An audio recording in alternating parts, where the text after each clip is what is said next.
Baik, Anda masih bersama kami di Interupsi. Kita akan mendengar dari Mas Khairul Anwar, Jubir Ultras Garuda.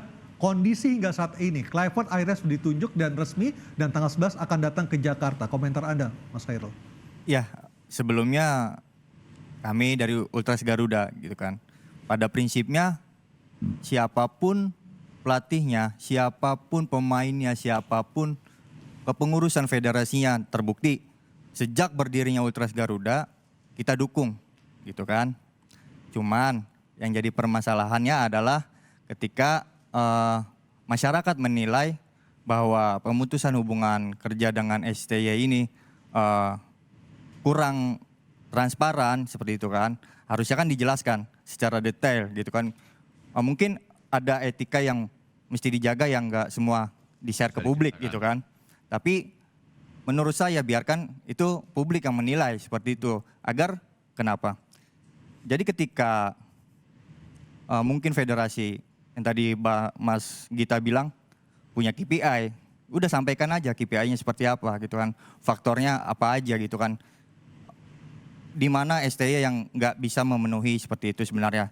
Jangan sampai legasi yang sudah dibangun Pak Erick Thohir dari awal kepengurusannya, yang menurut saya udah jauh lah lebih bagus gitu kan dari yang sebelumnya gitu kan. Jangan sampai gara-gara kebijakan ini jadi agak menurun nih gitu, yang seharusnya itu bisa terselesaikan dengan komunikasi yang efektif seperti itu. Jangan sampai ini jadi polemik lagi. Kita juga sebenarnya ini juga nggak ingin juga lah ada isu mafia apa segala macam, enggak kita. Tapi bukankah udah disebutkan adalah masalah kepemimpinan dan komunikasi sehingga salah satu yang menyebabkan ruang ganti pemain tidak bisa dikendalikan penuh oleh pelatih? Atau memang pecinta sepak bola ingin jawaban lebih detail lagi? Iya, seperti itu kira-kira. Jadi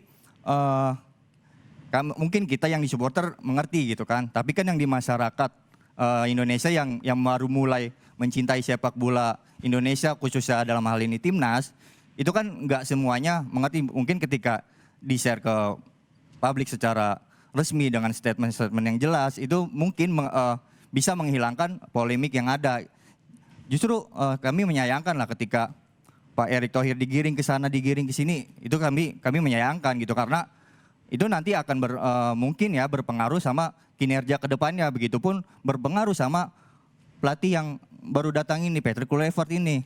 Jangan sampai belum juga datang udah dibilang, oh Patrick Kluivert out, nggak usah datang apa segala macam. Kita juga nggak ingin lah seperti itu, karena tujuan kita adalah ya timnas maju terus, lolos ke Piala Dunia, siapapun pengurus PSSI-nya, siapapun pelatihnya atau siapapun pemainnya, kita selalu dukung. Oke. Mungkin itu aja. Bang Arya, apakah Kluivert sudah tahu ada penolakan yang begitu keras dari masyarakat Indonesia terhadap kinerjanya? Tahu. Sudah tahu. Apa komentar dia, Bang? Gini, saya belum mau ke sana dulu. Ya. Oke. Kenapa dipilih? Ini pemain diaspora kita, levelnya makin lama makin tinggi. Satu harganya mes itu nilainya sama dengan beberapa negara ASEAN digabung. Satu mes loh. Kevin Dix masuk juga, nanti Ole masuk juga, makin tinggi ini levelnya. Oke. Jadi memang bisa dibilang mereka bermain di timnas ranking 120 sekian dunia. Jadi pasti ini adalah pemain-pemain dengan kaliber tinggi untuk kita ya.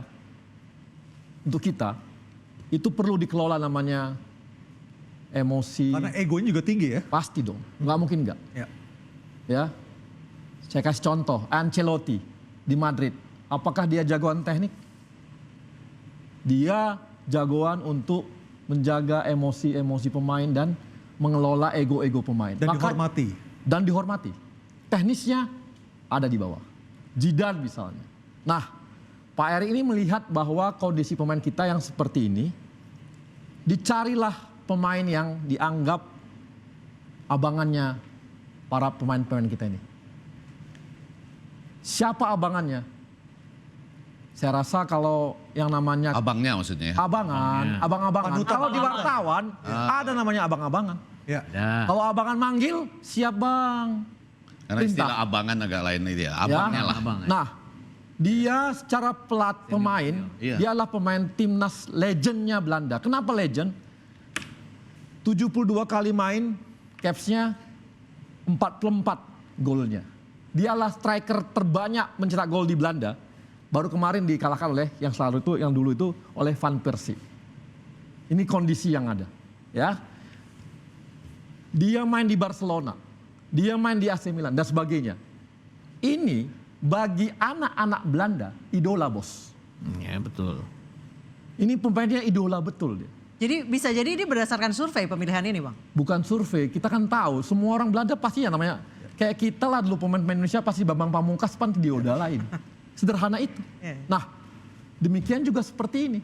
Nah, dipilihlah Patrick Kluivert yang dianggap bisa mengelola dan bisa menganyomi, dan kalau dia perintah itu pasti kayak kita di wartawan, abangan bang, siap bang, kan gitu. Tapi Pak Erik, udah saya bilang selalu, Pak Erik ini jangan berpikir kita seperti di ngelola klub di Indonesia. Ngelola klub Indonesia, ambil head coach-nya, asistennya, bebas. Atau apapun namanya, dia ngelola semua. Pak Erik enggak, dia gaya Eropa. Yang di mana diambilnya orang jadi leader loh. Tapi ada yang ngerjain teknisnya. Bang, sorry bang. Sebentar. Iya, artinya Pak Erik memilih Patrick Kluivert plus asistennya. Plus asistennya. Iya. Oke. Jadi gini, nah itu juga yang kenapa, ini saya buka ya, kenapa sampai Patrick Kluivert diambil. Pak Erik itu punya 3 calon. Memang betul tanggal 25 datang Patrick. Tapi berikutnya ada lagi datang, tanggal 27, tanggal 28 ada lagi 2 lagi datang. Ditanya ke Patrick, Mas, kalau asisten dari kami bagaimana? Oh, silakan. Karena Pak Erik ini tahu, ini leader, dia butuh pegangan teknis ya di bawahnya. Ditanya lagi yang sebelah, wah maaf, saya kalau datang bawa tim, jangan sentuh itu, misalnya gitu. Ada lagi yang lain, berbagai macam nih, kan namanya pelatih itu kan punya masing-masing ini. Nah dia, Pak Erik menawarkan, silakan pilih 3 asisten, bukan 1 ya. Ini asisten yang setelah kami kemas, kami cari-cari, kaliber teknisnya jagoan, bagus, ini 3. Jadi Patrick pun dikasih pilihan 3. Patrick setuju. Sama yang namanya Pastor. Pastor ini dia setuju.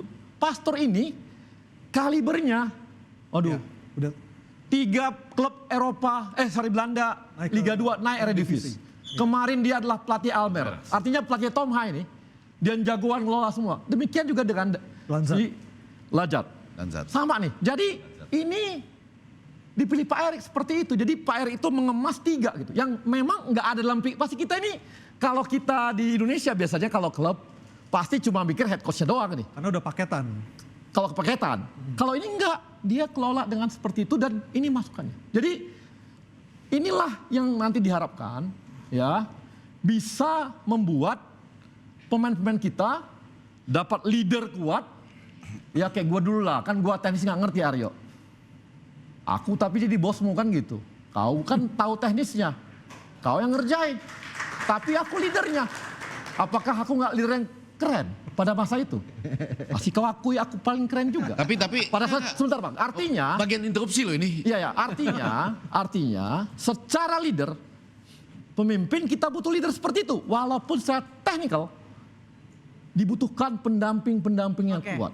Oke. Silakan. Ya, yaitu bahwa saya ini kayak Lonor tadi cerita ya bagaimana dia memahaminya.